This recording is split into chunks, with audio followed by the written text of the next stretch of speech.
اولین کو آپ نے دیکھا، آخرین کو آپ نے دیکھا، اگلوں کو آپ نے دیکھا، پچھلوں کو آپ نے دیکھا۔ آپ نے بادشاہوں کی بادشاہت دیکھی، آپ نے حاکموں کی حکومت دیکھی، آپ نے حکیموں کی حکمت دیکھی، آپ نے حسینوں کا حکم دیکھا، آپ نے کمال والوں کا کمال دیکھا، آپ نے رسولوں کی رسالت دیکھی، نبیوں کی نبوت آپ نے دیکھی، حضرت آدم کی نبوت آپ نے دیکھی، حضرت شیش کی معرفت آپ نے دیکھی، حضرت ادریس کی دراست آپ نے دیکھی، حضرت نوح کی شجاعت آپ نے دیکھی، حضرت ابراہیم کی خلت آپ نے دیکھی، حضرت اسماعیل کی قربانی آپ نے دیکھی، حضرت اسحاق کی رضا آپ نے دیکھی، حضرت داؤد کی خلافت آپ نے دیکھی، حضرت سلیمان کی شجاعت آپ نے دیکھی، حضرت زکریا کی معصومیت آپ نے دیکھی، حضرت یحییٰ کی شہادت آپ نے دیکھی، حضرت یونس کی اجابت آپ نے دیکھی، حضرت شعیب کی ہدایت آپ نے دیکھی،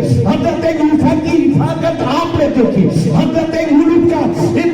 اجابت آپ نے دیکھی، حضرت الیاس کا وقار آپ نے دیکھا، حضرت ہود کی محبت آپ نے دیکھی، حضرت جرجیس کی استقامت آپ نے دیکھی، حضرت یوسف کا جمال آپ نے دیکھا، حضرت موسیٰ کا جلال آپ نے دیکھا، حضرت عیسیٰ کا کمال آپ نے دیکھا۔ آپ بتائیں کہ آپ نے ہمارے لیے پیدا دیکھا؟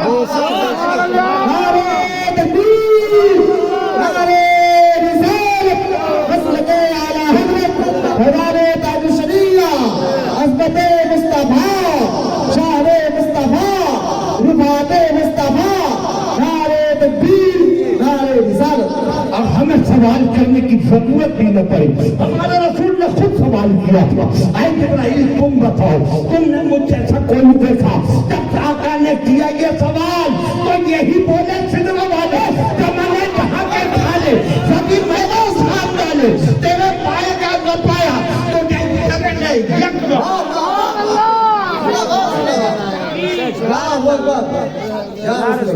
دوسرے الفاظ میں کہیے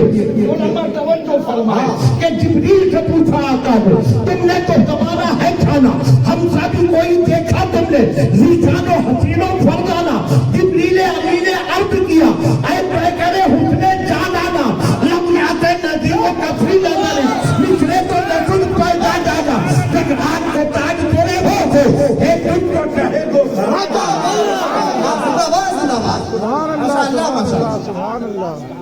وہ کیسے بے مثال حضرت آدم کو دیکھا دنیا نے صفی اللہ کہا،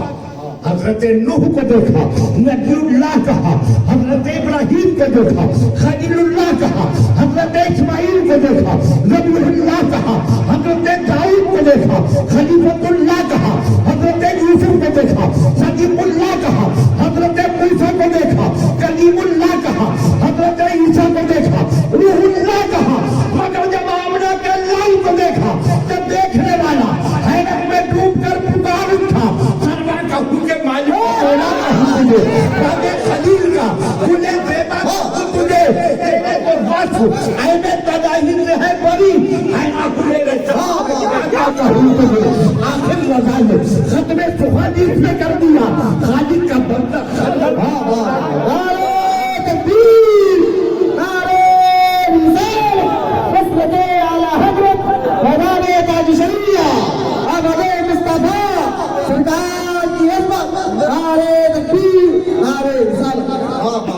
کیسے بے مثال ان کی شان بے مثالی کا کون کرے بیان؟ بے مثالی کی جھلکیاں دیکھنا ہو تو اعلیٰ حضرت کا کلام پڑھیے، اعلیٰ حضرت کے فتوے پڑھیے، اعلیٰ حضرت کا جب قلم چلتا ہے تو ایسا لگتا ہے کہ قلم سے سیاہی نہیں نکل رہی، قلم سے علم و حکمت کے دریاؤ بن رہے ہیں اور اتنے رسول کی روشنی ہے۔ اعلیٰ حضرت کو ایسے نہیں مان لیا ہم نے، ان کو مانا صرف عقیدت سے نہیں بلکہ حقیقت کی روشنی۔ اتنا لکھا ہے کہ دنیا کے کسی رائٹر نے اتنا لکھا ہی نہیں۔ عالم یہ ہے 1000 سے زیادہ کتابیں لکھی ایک کتاب کا نام ہے فتاوی رضویہ، وہ اب جدید انداز میں چھپی، تو ان 1000 میں سے اس ایک کتاب کی شان یہ ہے کہ اس کی ساری جلدیں اگر اکٹھی باندھ کر رکھ دی جائیں تو آپ میں کا کوئی جوان اکیلا انہیں اٹھا کر سر پر نہیں رکھ سکتا۔ ایک کتاب کی یہ شان ہے، اور لکھی ہے 1000 سے زیادہ۔ دنیا کہتی ہے اعلیٰ حضرت نے اتنا لکھ کیسے دیا؟ ہم کہتے ہیں کہ سنو، اعلیٰ حضرت جب لکھا کرتے تھے تو بریلی کا قلم ہوا کرتا تھا، مدینے کا اور نیپال کے سنی مسلمانوں، یہاں اس ملک میں جو سنیت کا فروغ ہے اور سنیت کا جو اجالا نظر آ رہا ہے، یہ ہندوستان کی خانقاہوں سے ہی نکلنے والے نور کی شعائیں ہیں۔ بے شک، سبحان اللہ۔ اور خصوصیت کے ساتھ نیپال کی سنیت کی حفاظت اور یہاں سنیت کو پھیلانے کے لیے امام احمد رضا کی درگاہ سے امام احمد رضا کے جانشینوں نے وہ خدمات انجام دی کہ وہ دنیا کی نگاہوں سے چھپ گئے، مگر ان کے فیضان کے صدقے نیپال میں سنیت کے جلوے امام اہل سنت کے شہزادے، تاجدار اہل سنت، قطب عالم سرکار مفتی اعظم رضی اللہ تعالیٰ عنہ، وہ مفتی اعظم کہ جن کے پاس بیٹھ کر کتنے غیر مسلم کلمہ پڑھ لیتے تھے، کتنے وہابی دیوبندی توبہ کر کے سنی بن جاتے تھے، اور کتنے بے عمل سچی توبہ کر کے نیک عمل کے پیکر بن جاتے۔ مفتی اعظم نے یہاں سنیت کی حفاظت کے لیے بڑی محنتیں کی۔ سرکار مفتی اعظم جلوہ گر ہوئے، تشریف لائے اس ملک میں، اور مفتی اعظم کی یہ خصوصیت ہے کہ جس علاقے میں مفتی اعظم نے قدم رکھ دیا وہ پورا علاقہ سنیت کی روشنی سے جگمگاتا تھا۔ مفتی اعظم کے بعد نبی رائے اعلیٰ حضرت سرکار مفتی اعظم کے بھتیجے بھی، داماد بھی، تاج الشریعہ کے والد ماجد حضرت مفسر اعظم ہند، ان کی بھی بڑی محنتیں ہیں اس ملک کے لیے، اور ان کے بعد ان کے بڑے شہزادے حضور تاج الشریعہ کے بڑے بھائی حضرت ریحان ملت نے بھی یہاں سنیت کے لیے بہت محنتیں کی ہیں، اور اس مدرسے میں تو ان کی ایک یادگار بھی ہے۔ یہ رضا حال، اس کا سنگ بنیاد ریحان ملت ہی نے رکھا۔ ماشاءاللہ ماشاءاللہ۔ یہ رضا حال اس بات کا اعلان کر رہا ہے کہ یہ دارالعلوم فیض النبی ماں جو جامع مسجد میں قائم ہے، یہ رضا کے فیضان کا ایسا سے جمیل ہے کہ اس کے ذریعے اس ملک میں سنیت کا اجالا۔ اعلیٰ حضرت امام اہل سنت سے پوچھو رسول کونین کی شان بے مثالی کا کیا عالم ہے۔ امام احمد رضا آپ کو بتائیں گے، ان کے اشعار بتائیں گے، ان کے فتاوی بتائیں گے، آپ کا دل روشن ہوتا جائے گا، اور آپ پورا سینہ تان کر کہیں گے کہ واقعی ہمارے رسول جیسا نہ پہلوں میں نہ بعد والوں،